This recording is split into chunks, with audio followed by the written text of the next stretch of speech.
I can announce today that we will be proposing 3 key interventions, which we believe could immediately alleviate the situation and bring much needed relief to ordinary South Africans, to ordinary households, as well as to businesses and farmers. The first of these suggestions is for us to immediately scrap the general fuel levy. The general fuel levy accounts for around R3.93 per litre of fuel, and it's little more than a corruption tax. Road users are essentially reimbursing National Treasury for taxpayer funds lost to corruption and maladministration and wasteful expenditure.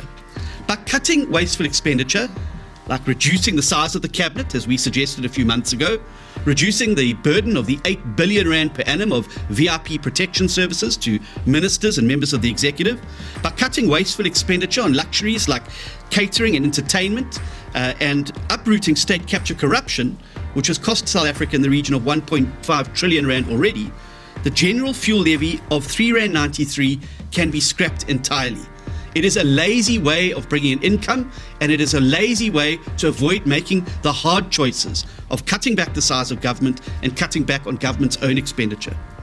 The second intervention which we suggest is to give exemptions to the Road Accident Fund levy.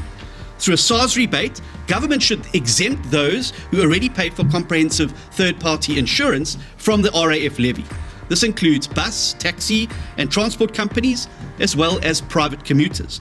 This would therefore free up the Road Accident Fund from claims for those drivers and could potentially save drivers another R2.18 per litre, who would get this back in the form of a tax rebate from the South African Revenue Services.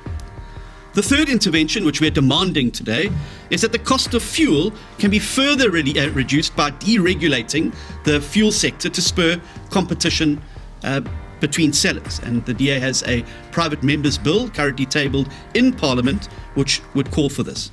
The forces of market competition among fuel sellers in a market for 11 billion litres of fuel a year would naturally drive down prices, as competition for the business of consumers, like any other consumer good, would eventually see that price being driven down.